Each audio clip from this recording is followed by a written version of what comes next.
TN 360 இறைவனடி ஆன்மீக YouTube சேனலுக்கு வந்திருக்கும் அனைவருக்கும் வணக்கம். இன்றைய ஜோதிட பதிவுல நம்ம பார்க்கக்கூடிய தலைப்பு என்னன்னு பார்த்தோம்னா, நமக்கு வாட்ஸ்அப்ல கேட்டிருக்காங்க. அந்த கேள்விக்கான பதில தான் இன்னைக்கு பார்க்க போறோம்.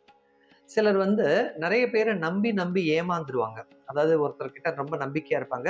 அந்த நம்பிக்கை ஒரு கிட்ட நம்பகத்தன்மையாக இருந்துட்டு அவங்கள நம்பி ஏதாவது ஒரு தொழில் தொடங்கும் போதோ, இல்ல அவங்கள நம்பி ஏதேனும் கடன் இது மாதிரியான விஷயங்கள் பண்ணும் பொழுதோ, அவங்களால அந்த நம்பிக்கையை காப்பாற்ற முடியாம வரும்பொழுது நமக்கு கொஞ்சம் மன கஷ்டங்கள் ஏற்படும்.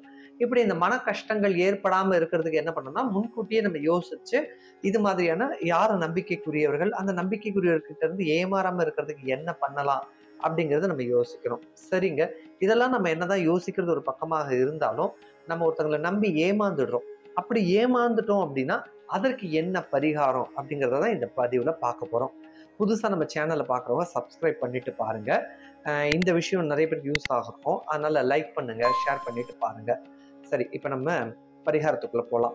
இப்போ இந்த ஒருத்தரை நம்பி நம்ம ஏமாந்துடுறோம். அந்த நம்பிக்கை ஏமாறப்பட்டவங்க என்ன பரிகாரம் பண்ணினா அந்த நம்பினவங்க அந்த கஷ்டத்தை உணர்ந்து திரும்ப நம்ம கிட்ட வருவாங்க அப்படிங்கிறத பார்க்கலாம். சரி, இப்ப அதற்கு என்ன பண்ணணும் அப்படின்னு கேட்டீங்கன்னா, ஒருத்தருடைய ஜாதகத்துல உங்களுடைய லக்னத்துல இருந்து, நல்லா புரிஞ்சுக்கோங்க, உங்களுடைய லக்னத்துல இருந்து 4ஆம் வீடு 6ஆம் வீடு இந்த வீட்டுல இருக்கக்கூடிய கிரகங்கள் முதல்ல உங்க ஜாதகத்துல நல்ல நிலையில இருக்கான்னு பார்க்கணும். நல்ல நிலைனா நட்பு நிலையாகவோ, ஆட்சி நிலையாகவோ, உச்ச நிலையாகவோ இருக்கா அப்படிங்கிறத பார்க்கணும். அதே மாதிரி அந்த கிரகங்கள் இருக்கக்கூடிய நட்சத்திர புள்ளியையும் நீங்க ஆராய்ந்து பார்க்கணும். ஏன்னு கேட்டா, இந்த 6ஆம் வீட்டுல இருக்கக்கூடிய கிரகங்கள் கெட்டு போய் இருந்தாலும் அது நீச்சம் பகை உணர்வோட இருந்தது அப்படின்னா கண்டிப்பாக அந்த தசா இல்ல புத்தி நடக்கும்போது யாரை நம்புறோமோ அவங்களால ஒரு ஏமாற்றத்தை கண்டிப்பா சந்திக்க நேரிடும். சரிங்க. இதெல்லாம் அவங்களோட தனிப்பட்ட ஜாதகத்தை பொறுத்தது. இப்ப நம்ம அதுக்காக ஒருத்தங்க கிட்ட பழகுறோம்னா அவங்களோட ஜாதகம், அவங்களோட லக்னம் என்ன, நம்மளோட லக்னம் என்ன, இதெல்லாம் பார்த்து நம்மளால பழக முடியாது இல்லையா? சரி. அப்போ அந்த மாதிரி நம்ம கஷ்டப்பட்டு ஏமாந்துடுறோம். அப்படி இருக்கும்போது அதுல இருந்து நம்ம எப்படி மீண்டு வர்றது அப்படிங்கிறதுக்கான பரிகாரத்தை இப்ப நான் உங்களுக்கு சொல்றேன். அதற்கு என்ன பண்ணணும் அப்படின்னு கேட்டீங்கன்னா, நீங்க யார்கிட்ட என்ன விஷயத்துக்காக ஏமாந்திருந்தாலும் பரவாயில்ல, பொதுவாக இது மாதிரி கஷ்டத்தில் இருக்கக்கூடியவர்கள் பெருமாள் கோவிலுக்கு போகணும். அந்த பெருமாள் கோவில்ல இருக்கக்கூடிய பெருமாளுக்கு 4 கரங்களை கொண்ட பெருமாளா இருக்கணும் அப்படிங்கிறது ரொம்ப முக்கியம். இந்த பெருமாள் நின்ற திருக்கோலத்துல இருக்க பெருமாளை தான் வணங்கணும். சயன கோலத்துல இருக்க பெருமாளையோ நரசிம்மரையோ இந்த விஷயத்துக்கு வணங்கக்கூடாது. நின்ற திருக்கோலத்தில் இருக்கக்கூடிய பெருமாளை வணங்குறது நல்லது. உதாரணமாக வரதராஜ பெருமாள் பார்த்தோம்னா நம்ம நின்ற திருக்கோலத்துல தான் இருப்பார்.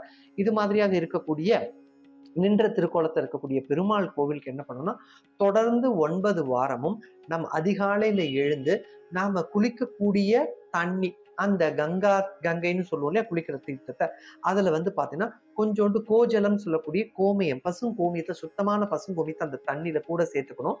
கொஞ்சம் ஒரு 3 ஏலக்காய் சேர்த்துக்கோங்க. அதே மாதிரி பாத்தீங்கன்னா அது கூட கொஞ்சம் பச்சை கற்பூரம், இதை நம்ம குளிக்கிற தண்ணியில கலந்துட்டு அதிகாலையில எழுந்து நீங்க குளிச்சிடணும். குளிச்சுட்டு நடந்துதான் அந்த பெருமாள் கோவிலுக்கு போகணும். அந்த பெருமாள் கோவில் ரொம்ப தூரமா இருக்கு அப்படின்னு நீங்க டிராவல் பண்ணி போறதா, இது முக்கியமா அருகில் இருக்க பெருமாள் கோவிலுக்கு போனாலே போதும். இல்ல நின்ற திருக்கோலத்துல இருக்க பெருமாள் உங்களுக்கு தூரத்துல இருக்காருன்னா நீங்க டிராவல் பண்ணி போங்க, தவறு கிடையாது. அருகாமையில இருக்க கோவில்ல இருந்தா முடிந்த வரைக்கும் நடந்து போங்க.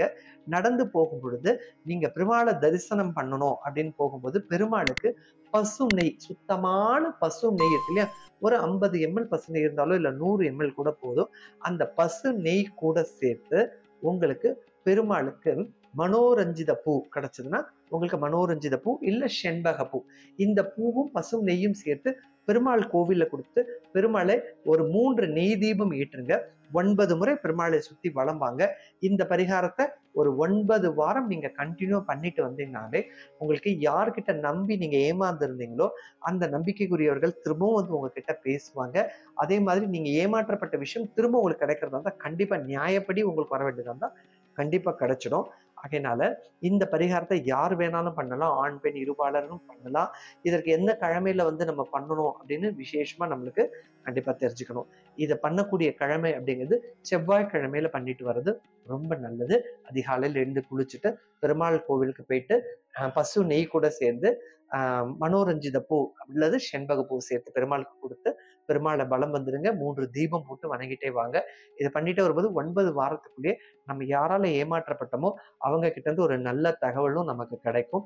அதே மாதிரி நம்ம எந்த பொருளாவது ஏமாந்துறதுன்னா அது திரும்ப கிடைக்கிறதுக்கான ஒரு எளிய பரிகாரம் தான் இந்த விஷயம். ஆகையினால நம்மளுடைய சப்ஸ்கிரைபர்லாம் இந்த பரிகாரத்தை ட்ரை பண்ணிட்டு உங்களுக்கு எப்படி இருக்கு உங்களுடைய அனுபவத்தை கமெண்ட் செக்ஷன்ல சொல்லுங்க. நீங்க ஒவ்வொருத்தரும் ஒவ்வொரு பரிகாரத்தை நீங்களே பண்ணணுங்கிறதுக்கு தான் பரிகார முறைகளை கொடுத்துட்டு இருக்கோம். ஆகையினால இந்த எளிய பரிகாரத்தை நீங்க செய்யணும்னு அன்புடன் கேட்டுக்கிறேன். நன்றி, வணக்கம்.